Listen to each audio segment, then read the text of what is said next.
Hello students, welcome to my channel Chandra academy. आज मैं अपने चैनल के द्वारा आप लोगों को बायोलॉजी से संबंधित कुछ टॉपिक बताऊंगा। इससे पहले मैंने अपने चैनल पर ग्रामर से संबंधित टॉपिक्स को बताया। आज मैं बायोलॉजी से संबंधित कुछ टॉपिक आपको बताऊंगा। आज का टॉपिक है ब्लड। आपके सामने मैंने कुछ पॉइंट्स लिखे हैं, इस पॉइंट्स को मैं एक्सप्लेन करूँगा और इसके बारे में कुछ मैं बताऊँगा। Types of blood cell. रक्त एक तरल पदार्थ है जिसमें दो तरह की कोशिकाएं पाई जाती हैं, एक आरबीसी और एक डब्ल्यूबीसी। रक्त कोशिकाओं को कॉर्पसल्स कहा जाता है। RBC red blood corpuscles, red blood corpuscles, white blood corpuscles या रेड ब्लड सेल या वाइट ब्लड सेल हम बोल सकते हैं। लाल रक्त कणिकाएं या लाल रक्त कोशिकाएं, सफ़ेद रक्त कोशिकाएं या सफ़ेद रक्त कणिकाएं, ये दो तरह के ब्लड सेल्स होते हैं जो हमारे ब्लड में पाए जाते हैं। हमारा रक्त लाल रंग का एक पदार्थ होता है जिसमें हेमोग्लोबिन नाम का एक प्रोटीन होता है, जिसके चलते हमारा ब्लड लाल दिखाई देता है। तो ब्लड के बारे में अगर हम जिक्र करें तो आरबीसी और डब्ल्यूबीसी, इसमें दो प्रकार के सेल्स होते हैं। ब्लड का जो प्रवाह है हमारी नसों में होता है और ब्लड के जो प्रवाह उसकी गणना जो है ब्लड प्रेशर मशीन से की जाती है। ब्लड प्रेशर मशीन रक्त के प्रवाह को नापता है।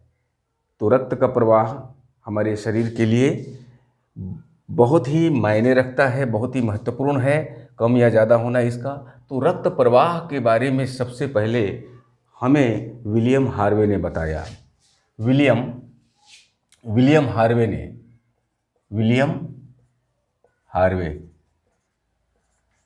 ने रक्त प्रवाह के बारे में बताया। सबसे पहले विलियम हार्वे ने रक्त प्रवाह की खोज की कि नसों में हमारा खून दौड़ता है, प्रवाहित होता है।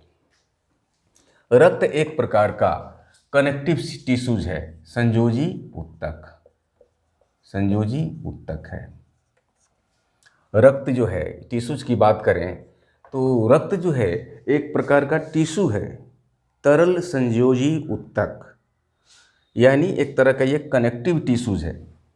इंग्लिश में इसको कनेक्टिव टिश्यूज बोलते हैं।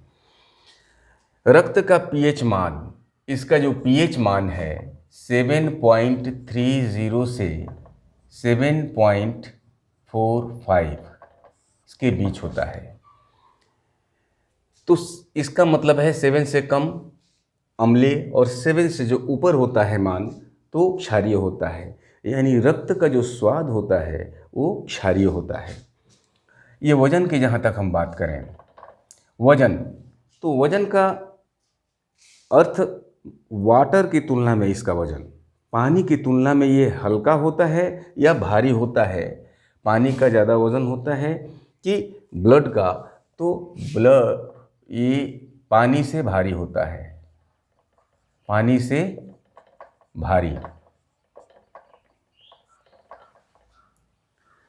वजन में ब्लड जो होता है पानी से भारी होता है।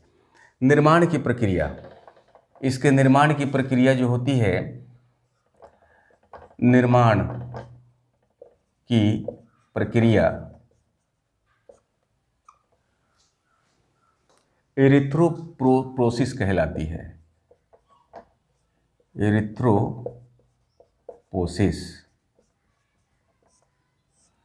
यानी जब शरीर में लाल रक्त कणों का, आरबीसी का निर्माण होता है तो इसके निर्माण की प्रक्रिया क्या कहलाती है? एरिथ्रोपोसिस।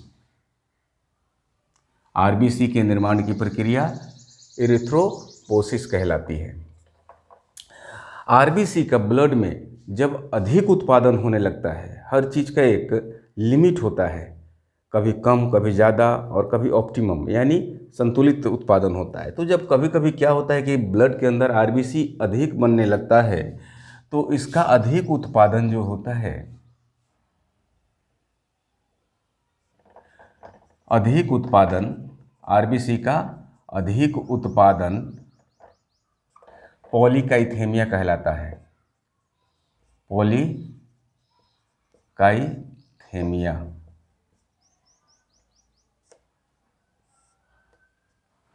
आरबीसी का अधिक उत्पादन पॉलीकाइथेमिया कहलाता है। और आरबीसी का जब बॉडी में कम उत्पादन होता है, अधिक उत्पादन भी खतरनाक है, कम उत्पादन भी खतरनाक है, अधिक और कम दोनों नुकसानदायक है। तो आरबीसी का कभी कभी कम उत्पादन होने लगता है, तो कम उत्पादन क्या बोलते हैं? एनीमिया। जब बॉडी में आरबीसी कम बनने लगता है तो उसको हम एनीमिया कहते हैं, यानी खून की कमी हो जाती है, हेमोग्लोबिन कम हो जाता है। क्योंकि हेमोग्लोबिन आरबीसी के अंदर में पाया जाता है, इसलिए ये लाल दिखाई देता है, लाल रक्त कण, रेड ब्लड कॉर्पसल्स। अब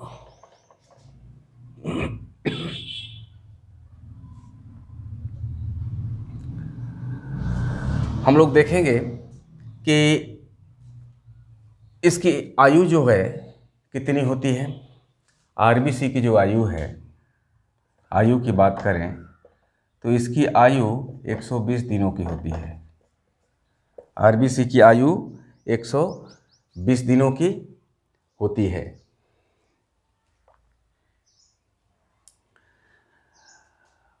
आरबीसी का जो आकार होता है 7.5 से 8 म्यू यानी माइक्रोन होता है।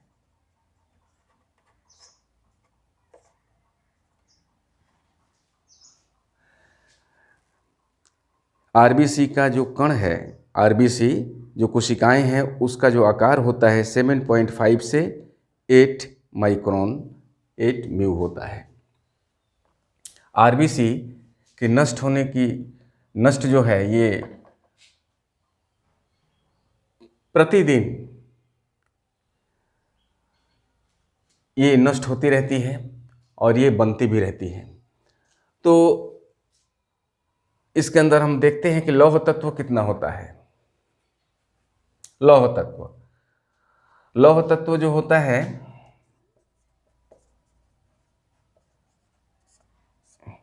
हमारे पूरे बॉडी में 4 या 5 लीटर तक ब्लड होता है, और उतने ब्लड में एक लोहे की कील के बराबर आयरन होता है। एक लोहे की कील जो होती है, जो मध्यम साइज की, उसी के बराबर लौह तत्व होता है, और वो लौह तत्व बहुत ही ज़रूरी होता है।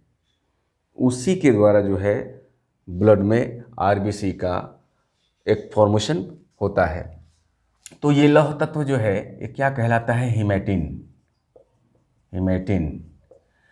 आरबीसी में किस तरह का लौह तत्व होता है, किस तरह का लौह यौगिक पाया जाता है? हीमेटिन नाम का एक यौगिक पाया जाता है। यही हीमेटिन जो है लोहा होता है। हीमेटिन नाम का लौह तत्व होता है ये।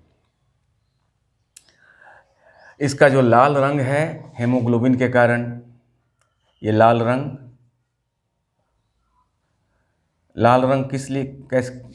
किसके चलते होता है?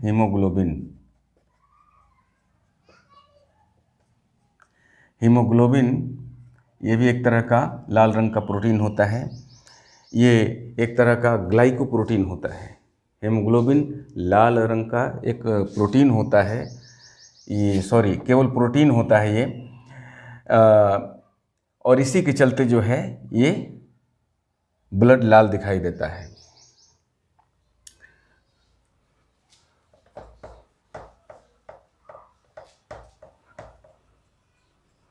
हम लोग देखेंगे हेमोग्लोबिन की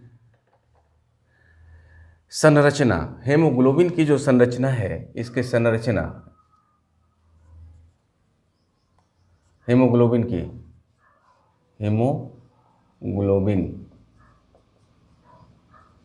की संरचना, सब इसका प्रतिपादन जो है केंद्रीय और प्यूटर्ज नामक वैज्ञानिक ने किया था। हीमोग्लोबिन की संरचना का जो प्रतिपादन है ये केंड्रीव और प्यूटर्ज नामक वैज्ञानिकों ने किया। इसको याद रखना है, इम्पोर्टेंट है। अब मानव के शरीर में जो ब्लड होते हैं, जो ब्लड ग्रुप होता है, सबका अलग अलग। रक्त तो लाल होता है, लेकिन लाल होने के बावजूद भी ब्लड ग्रुप सबका अलग अलग होता है। और ये ब्लड ग्रुप जो होता है ये अलग अलग होने का कारण क्या है? इसका कारण एक तरह का प्रोटीन है, एंटीजन नामक प्रोटीन। ये इसका भिन्नता का कारण क्या है? भिन्नता का कारण यानी रक्त की भिन्नता, ये एंटीजन एक तरह का ये नामक प्रोटीन के कारण होता है। ये एक तरह का ग्लाइकोप्रोटीन होता है। एंटीजन जो है एक तरह का ग्लाइकोप्रोटीन होता है। इसी एंटीजन की उपस्थिति के कारण ब्लड के अलग अलग ग्रुप होते हैं। ब्लड ग्रुप में जैसे A group, A B group, O group, A B और ओ, ये 4 तरह के ग्रुप होते हैं। तो ये जो अलग अलग ग्रुप हैं ये एंटीजन के कारण होते हैं।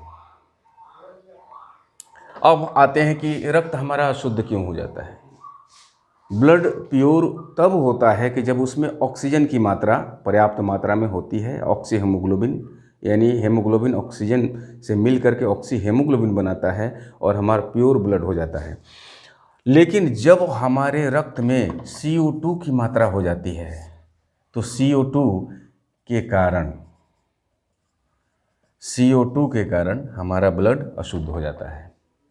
ये CO2 के कारण यानी कार्बन डाइऑक्साइड जब हमारे ब्लड में बढ़ जाता है, ऑक्सीजन कम हो जाता है, तो ब्लड अशुद्ध हो जाता है। और अशुद्ध ब्लड के कारण हमारे शरीर में तरह तरह के चर्म रोग, डर्मेटाइटिस इत्यादि हो जाती है। ब्लड ग्रुप, अब आते हैं हम लोग ब्लड ग्रुप के टॉपिक पर। ब्लड ग्रुप की हम लोगों ने चर्चा की है। तो ब्लड ग्रुप जैसा कि मैंने बताया कि A group, B group, A B group और ओ ग्रुप, ये 4 तरह के ब्लड ग्रुप होते हैं। और इसमें RH फैक्टर भी होता है, A positive A negative, B positive B negative, O positive O negative. तो पॉजिटिव और नेगेटिव क्या है कि नेगेटिव का मतलब होता है कि जिसमें RH फैक्टर न हो, पॉजिटिव का मतलब होता है जिसमें RH फैक्टर हो। RH फैक्टर जो है ये रिसस नाम के मॉन्की में, बंदरों में ये पाया जाता था।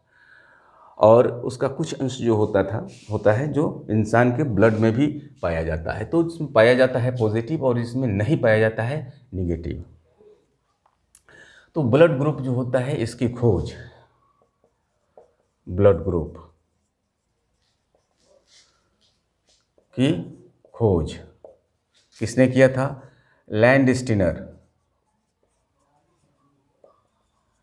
लैंडस्टीनर नाम के वैज्ञानिक ने किया था। आप लोग इसको याद रखिएगा, बहुत ही इंपॉर्टेंट टॉपिक है। ब्लड ग्रुप की खोज लैंडस्टीनर नामक वैज्ञानिक ने किया था। और RH फैक्टर की खोज, RH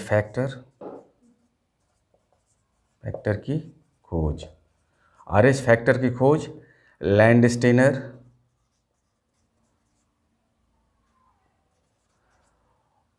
और विनर, ये 2 वैज्ञानिक, लैंडस्टीनर और विनर। लैंडस्टीनर ने ब्लड ग्रुप का भी खोज किया था और RH फैक्टर का भी खोज लैंडस्टीनर ने किया था। तो RH फैक्टर लैंडस्टीनर के साथ साथ विनर, ये दोनों ने मिलकर के RH फैक्टर का खोज किया। अब ये आते हैं इस टॉपिक पर कि 100 सीसी रक्त पर ऑक्सीजन की कितनी मात्रा होती है, सीसी में नापा जाता है। तो 100 सीसी रक्त में ऑक्सीजन की मात्रा जो होती है 20 ml होती है।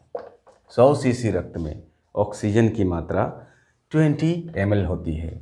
और RBC जो होते हैं, हमारे लाल रक्त कणों में हमारे ब्लड के अंदर जो होते हैं RBC, उसकी आयु की गणना, जैसे हमने बताया कि इसकी आयु 120 दिनों की होती है। आरबीसी की।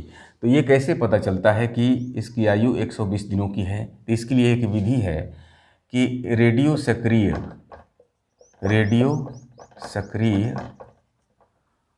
क्रोमियम विधि।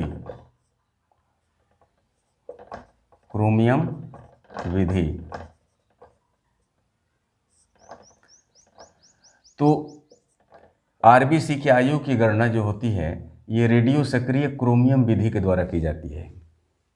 जिस तरह हम विज्ञान में कार्बन डेटिंग प्रोसेस के बारे में हम लोग पढ़े होंगे कि कोई भी जीवाश्म या फॉसिल्स की आयु को वैज्ञानिक कार्बन डेटिंग प्रोसेस के द्वारा, कार्बन डेटिंग विधि के द्वारा उसकी आयु की गणना करते हैं, कार्बन के जो परमाणु संख्या है उसको ज्ञात करके। तो उसी तरह आरबीसी की आयु की गणना जो है रेडियो सक्रिय क्रोमियम विधि द्वारा ज्ञात की जाती है।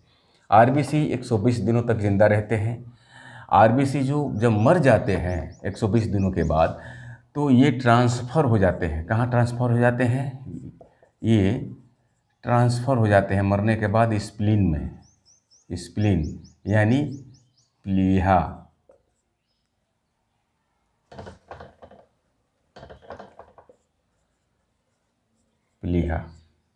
स्प्लीन को हिंदी में प्लीहा बोलते हैं। मरे हुए आरबीसी कहाँ ट्रांसफ़र कर दिए जाते हैं? ये स्प्लीन में चले जाते हैं। प्रतिदिन डेली हमारे शरीर में 1% क्षय कितना होता है? 1% आरबीसी का क्षय होता है। यानी 1%, 100 में से 1 आरबीसी डेड होता है। प्रतिदिन इतना आरबीसी डेड होता है। आरबीसी का जो निर्माण स्थल है ये बनता कौन सी जगह पर है? हमारे बॉडी के किस हिस्से में, कौन से आंतरिक स्थल पर यह बनता है? तो आरबीसी के निर्माण स्थल की हम बात करें तो आरबीसी का जो निर्माण है ये बोन मैरो में होता है। बोन मैरो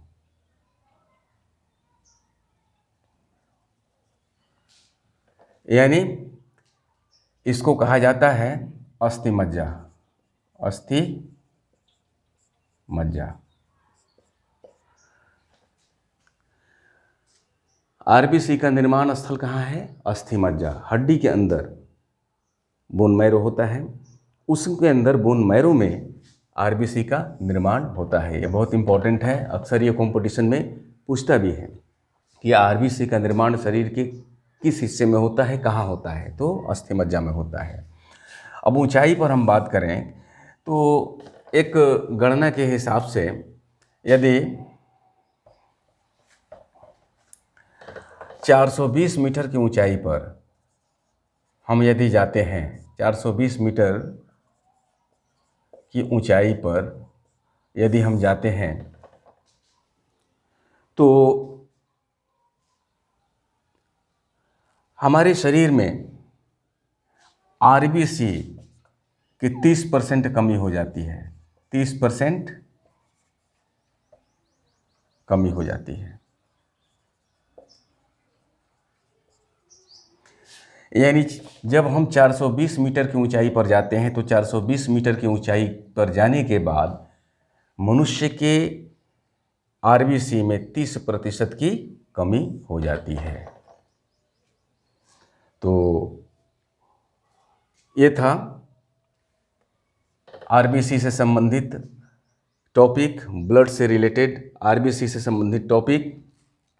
नेक्स्ट वीडियो में हम लोग जानेंगे डब्ल्यूबीसी के बारे में, वाइट ब्लड कॉर्पस्कल्स के बारे में, श्वेत रक्त कणिकाओं के बारे में, और इसके बारे में जो छोटे छोटे टॉपिक्स हैं उसके बारे में मैं अगले वीडियो में बताऊंगा। यदि आपको मेरी ये वीडियो पसंद आई हो तो आप इसे लाइक करें, शेयर करें और सब्सक्राइब करें। Thank you.